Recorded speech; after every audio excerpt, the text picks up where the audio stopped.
এক ভয়ঙ্কর গর্জন, ঠিক আজকের মতোই একটা সাধারণ সকালের মাঝখানে আচমকা শোনা যাবে মহাবিশ্বের সেই শেষ চিৎকার। এটা হবে হযরত ইসরাফিলের সিংহার সেই প্রথম ফুৎকার। সেই এক শব্দেই এই দুনিয়ার সব নিয়ম কানুন ভেঙে চুরমার হয়ে যাবে। আকাশটা কাঁচের মতো কাঁপতে শুরু করবে, পাহাড়গুলো ধুলোর মতো উঠতে থাকবে, আর সাগরের পানিতে আগুন ধরে যাবে। মানুষের সব রক্তের সম্পর্ক এক মুহূর্তে ছেড়ে যাবে। মা তার কোলের বাচ্চাকে ছুঁড়ে ফেলে দিয়ে দৌড়াবে, স্বামী তার স্ত্রীকে চিনবে না। এটা কোনো দুঃস্বপ্ন নয়, এটাই সেই কঠিন সত্যি যার ওয়াদা স্বয়ং আল্লাহ করেছেন। এটাই হলো এই গোটা দুনিয়ার শেষ পরিণতি। এটাই সেই মহাপ্রলয়, সেই চূড়ান্ত ধ্বংসের দিন যাকে আমরা বলি কিয়ামত।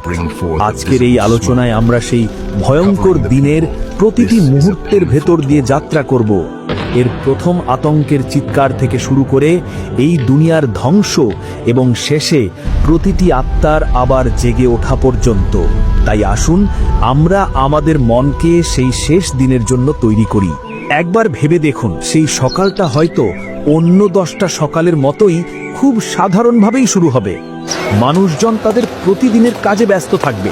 কেউ হয়তো বাজারে জিনিসপত্র কেনাবেচা করছে, কেউ মাঠে ফসল বুনছে, কেউ হয়তো নিজের সন্তানের সাথে খেলা করছে, আবার কেউ বড় বড় অট্টালিকা তৈরির পরিকল্পনা করছে। কেউই জানতে পারবে না যে এটাই তাদের জীবনের শেষ সকাল। তাদের হাতে আর কোনো সময় বাকি নেই। ঠিক সেই মুহূর্তে কোনো রকম পূর্ব ঘোষণা ছাড়াই আল্লাহর হুকুমে হযরত ইসরাফিল তার সিংহায় ফুৎকার দেবেন। এটি হবে প্রথম ফুৎকার, আতঙ্কের ফুৎকার। এর শব্দ এতটাই তীব্র, ভয়ঙ্কর হবে যে তা শোনার সাথে সাথে গোটা সৃষ্টি জগতের স্বাভাবিক নিয়ম ভেঙে পড়বে। এটা কোনো সাধারণ শব্দ নয়, এটি হলো মহাবিশ্বের অন্তিম চিৎকার, যা মানুষের মস্তিষ্ক এবং অন্তরকে ছিন্ন ভিন্ন করে দেবে। সেই শব্দের প্রথম ধাক্কাতেই শুরু হবে এক চরম বিশৃঙ্খলা। এখানে স্থির হওয়ার বা চিন্তা করার কোনো সুযোগই থাকবে না। যে মা তার সন্তানকে পরম আদরে কোলে নিয়ে বসেছিল, সেই ভয়ঙ্কর শব্দে তার হাত থেকে অবুঝ শিশু ছিটকে মাটিতে পড়ে যাবে। মা সেদিকে ফিরেও তাকাবে না। যে গর্ভবতী নারী তার অনাগত সন্তানের স্বপ্ন দেখছিল, সেই শব্দের প্রচণ্ডতায় ভয়ে তার গর্ভপাত হয়ে যাবে। যারা বাজারে কেনা বেচা করছিল, তারা সব কিছু ফেলে দিয়ে পাগলের মতো ছুটতে শুরু করবে। যে ব্যক্তি খাওয়ার জন্য মুখে খাবার তুলেছিল, সেই খাবার মুখ পর্যন্ত পৌঁছানোর আগেই সে ভয়ে চিৎকার করে উঠবে। মানুষ দিক বিদিক জ্ঞান শূন্য হয়ে দৌড়াতে থাকবে। তারা বুঝতে পারবে না কি হচ্ছে, কেন হচ্ছে, বা কোথায় গেলে বাঁচা যাবে। তাদের অন্তর এক অজানা ভয়ে শুকিয়ে কাঠ হয়ে যাবে। বনের হিংস্র পশু পাখিরা লোকালয়ের দিকে ছুটে আসবে, কিন্তু সেদিন মানুষ আর পশুতে কোনো ভেদাভেদ থাকবে না। বাঘ আর হরিণ একসাথে দৌড়াতে থাকবে, কিন্তু কেউ কাউকে আক্রমণ করবে না, কারণ সবার মনে থাকবে শুধু একটাই ভয়, সেই মহাপ্রলয়ের ভয়। তারা আকাশের দিকে তাকাবে, দেখবে বিশাল আকাশটা কাঁচের মতো কাঁপছে, এর রং বদলে যাচ্ছে, এবং মনে হবে যেন আকাশটা যে কোনো মুহূর্তে তাদের মাথার উপর ভেঙে পড়বে। তারা পাহাড়ের দিকে তাকাবে, দেখবে দৈত্যাকার পাহাড়গুলো নিজের জায়গা থেকে সরে গিয়ে একে অপরের সাথে বাড়ি খাচ্ছে, একদম গুঁড়ো গুঁড়ো হয়ে যাবে, ঠিক যেন ধুলোর মেঘ। পৃথিবীর বুকে আর কোনো পাহাড়ের অস্তিত্ব থাকবে না। সমুদ্রের পানিগুলো সব উত্তাল হয়ে উঠবে, সব বাধা ছাপিয়ে যাবে, এবং সেই পানির মধ্যেই আগুন ধরে যাবে। একবার ভেবে দেখুন তো, পানি আর আগুন একসাথে মিশে কি ভয়ঙ্কর এক দৃশ্য তৈরি হবে। পৃথিবীর সব সাগর মহাসাগর যেন এক জ্বলন্ত অগ্নিশিখায় পরিণত হবে। যখন মানুষ ভয়ে আর আতঙ্কে প্রায় মৃতপ্রায়, ঠিক তখনই দেওয়া হবে দ্বিতীয় ফুৎকার, মৃত্যুর ফুৎকার। এই ফুৎকারের শব্দ প্রথমটির চেয়েও অনেক অনেক অনেক বেশি শক্তিশালী এবং চূড়ান্ত হবে। এটি কোনো আতঙ্কের শব্দ নয়, এটি হলো মৃত্যুর গর্জন। এই শব্দ শোনার সাথে সাথেই সব শেষ হয়ে যাবে। সূর্যটা যা আমাদের আলো দেয়, তার সব আলো হারিয়ে ফেলবে, একদম নিভে গিয়ে একটা কালো বলের মতো হয়ে যাবে। চাঁদটা দুই টুকরো হয়ে যাবে এবং রাতের আকাশের কোটি কোটি তারা এমন ভাবে ঝরে পড়তে থাকবে যেন একটা মালার সুতো ছিঁড়ে গেলে পুঁতিগুলো যেভাবে টুপটাপ করে ঝরে পড়ে। পুরো পৃথিবীটা একটা প্রচন্ড ঝাঁকুনিতে এমন ভাবে কাঁপতে থাকবে যেমনটা আগে কখনো কাঁপেনি। এই মহাভূমিকম্পের ফলে পৃথিবীর উপরের সব কিছু নিচে আর নিচের সব কিছু উপরে চলে আসবে। মাটি তার পেটের ভেতরে থাকা সব খনিজ সম্পদ আর কোটি কোটি বছরের পুরনো লাশ বাইরে বের করে দেবে। ধীরে ধীরে সব কিছু একদম শান্ত আর নীরব হয়ে যাবে। আকাশ, জমিন, পাহাড়, সাগর, মানুষ, জিন, ফেরেশতা কোনো কিছুরই আর অস্তিত্ব থাকবে না। সব দিকে শুধু এক মহাশূন্যতা আর কবরের মতো নিস্তব্ধতা। সেই মহাশূন্যতার মধ্যে একমাত্র আল্লাহই থাকবেন। তিনিই সেদিন ঘোষণা করবেন, আজ রাজত্বকার, কে আছো আমার সাথে মোকাবিলা করার জন্য? যদি আমার সাথে মোকাবিলা করতে চাও আসো, কিন্তু কেউ সাড়া দেবে না। সেদিন উত্তর দেওয়ার মতো আর কেউই থাকবে না। তিনি আবার উত্তর দেবেন, একমাত্র শক্তিধর শুধু আমি, সর্বশক্তিমান এক আল্লাহ। এইভাবে 40 বছর কেটে যাবে। 40 বছর এই মহাশূন্যতা এবং কবরের মতো নিস্তব্ধতায় কেটে যাওয়ার পর আল্লাহ আসমান থেকে এক বিশেষ ধরনের বৃষ্টি পাঠাবেন। এটা কোনো সাধারণ বৃষ্টি নয়, এটাকে বলা হয় জীবনের পানি। সেই রহমতের বৃষ্টির পানি যখন পৃথিবীর ধ্বংসস্তূপের উপর পড়বে তখন এক আশ্চর্য ঘটনা ঘটবে।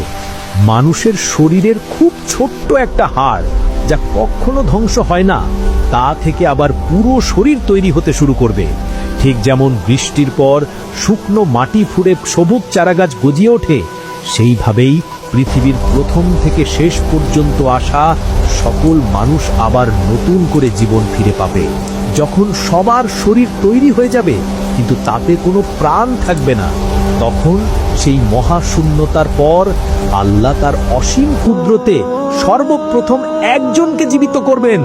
তিনি আর কেউ নন, তিনি হলেন হযরত ইসরাফিল আলাইহিস সালাম, যিনি দ্বিতীয় ফুৎকার দেওয়ার পর অন্য সবার মতোই মৃত্যুবরণ করেছিলেন। আল্লাহ তার রূহকে ফিরিয়ে দেবেন এবং তার হাতে তুলে দেবেন সেই সিংহা লাস্ট বারের মতো ফুৎকার দেওয়ার জন্য। এরপর আল্লাহর হুকুমে হযরত ইসরাফিল আলাইহিস সালাম তার সিংহায় তৃতীয় এবং শেষ ফুৎকার দেবেন। এটি হলো পুনরুত্থানের ফুৎকার। এই ফুৎকারের শব্দ মৃত্যুর মতো ভয়ঙ্কর হবে না, বরং এটি হবে এক আহ্বানের শব্দ, এক জাগরণের শব্দ। এই ফুৎকার দেওয়ার সাথে সাথে পৃথিবীর প্রথম মানুষ আদম আলাইহিস সালাম থেকে শুরু করে শেষ মানুষটি পর্যন্ত সবার দেহে তাদের আত্মা ফিরে আসবে। কোটি কোটি বছর ধরে কবরে বা যেখানেই তারা ঘুমিয়েছিল সেখান থেকে এক বিকট শব্দে তাদের ঘুম ভেঙে যাবে এবং তারা নিজ নিজ স্থান থেকে জীবিত হয়ে উঠে দাঁড়াবে। তারা উঠবে খালি পায়ে, খালি গায়ে, খুব অসহায় আর অবাক হয়ে। ঘুম থেকে উঠে তাদের প্রথম কথাই হবে, হায়, কে আমাদের এই ঘুমের জায়গা থেকে উঠালো? তখন ফেরেশতারা উত্তর দেবেন, এটাই তো সেই দিন যার ওয়াদা পরম করুণাময় আল্লাহ করেছিলেন আর নবী রাজা বলেছিলেন তা সবই সত্য ছিল। কবর থেকে উঠেই মানুষ দেখবে এক অচেনা ভিন্ন এক পৃথিবী। কোনো পাহাড় নেই, কোনো সাগর নেই, কোনো গাছপালা নেই। যতদূর চোখ যায় শুধু একটা ধবধবে সাদা আর সমান মাঠ। তারা হতবম্ব হয়ে এদিক ওদিক তাকাতে থাকবে। এরপর সব মানুষ এক অজানা লক্ষ্যের দিকে দৌড়ে যেতে থাকবে। কেউ তাদের ডাকবে না, কিন্তু এক অদৃশ্য শক্তি তাদের সবাইকে একদিকে টেনে নিয়ে যাবে। ধনী গরিব, রাজা প্রজা, দুর্বল শক্তিশালী, সবাই সেদিন একই দিকে দৌড়াতে থাকবে। সেই বিশাল মাঠের নাম হাসরের ময়দান। কোটি কোটি মানুষ সেদিন সেখানে এসে জমা হবে। সবাই দাঁড়াবে একই কাতারে, একই রকম অসহায় অবস্থায়। সেদিন সূর্যটা মাথার মাত্র 1 বিঘত উপরে নেমে আসবে। সূর্যের প্রচন্ড তাপে মানুষের মাথার মগজ টগবগ করে ফুটতে থাকবে, যেমন ভাবে চুলার উপরের পাত্রে পানি ফোটে। সূর্যের গরমে শরীর থেকে ঘাম ঝরতে থাকবে। কেউ তার নিজের ঘামে গোড়ালি পর্যন্ত, কেউ হাঁটু পর্যন্ত, কেউ কোমর পর্যন্ত, আর কোনো কোনো পাপী তো তার মুখ পর্যন্ত ডুবে হাবুডুবু খেতে থাকবে। তারা যেন নিজের ঘামের সমুদ্রে সাঁতার কেটে থাকবে। সেদিন পালানোর কোনো জায়গা থাকবে না, কোনো ছায়া থাকবে না, শুধু আল্লাহর অরশের ছায়া ছাড়া।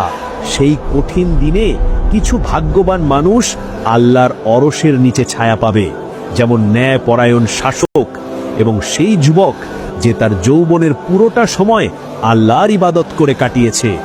লক্ষ লক্ষ বছর ধরে মানুষ সেই হাসরের ময়দানে অসহায়ের মতো দাঁড়িয়ে থাকবে, তাদের চূড়ান্ত হিসাবের অপেক্ষায়। ক্ষুধা, তৃষ্ণা আর আতঙ্কে তাদের প্রাণ প্রায় যায় যায় অবস্থা হবে। সেদিন মানুষ এতটাই স্বার্থপর হয়ে যাবে যে তারা একে অপরের শত্রু হয়ে যাবে। বাবা তার সন্তানকে দেখে পালিয়ে যাবে, সন্তান তার মাকে দেখে পালিয়ে যাবে, ভাই তার ভাইকে চিনবে না। প্রত্যেকে শুধু আমার কি হবে, আমার কি হবে বলে চিৎকার করতে থাকবে। এই দীর্ঘ আর অসহ্য অপেক্ষার পর মানুষ আর সহ্য না করে সুপারিশের জন্য নবীদের কাছে দৌড়ে যাবে, যেন আল্লাহ তাদের এই কষ্টকর অপেক্ষা থেকে মুক্তি দিয়ে বিচার কাজ শুরু করেন। আর এভাবেই শুরু হবে কিয়ামতের পরের অধ্যায়, চূড়ান্ত হিসাব এবং অনন্ত জীবনের ফয়সালা। এই ভিডিওটা যদি ভালো লেগে থাকে তাহলে লাইক, সাবস্ক্রাইব, কমেন্ট আর হেল্প করতে ভুলবেন না। পরের পর্বে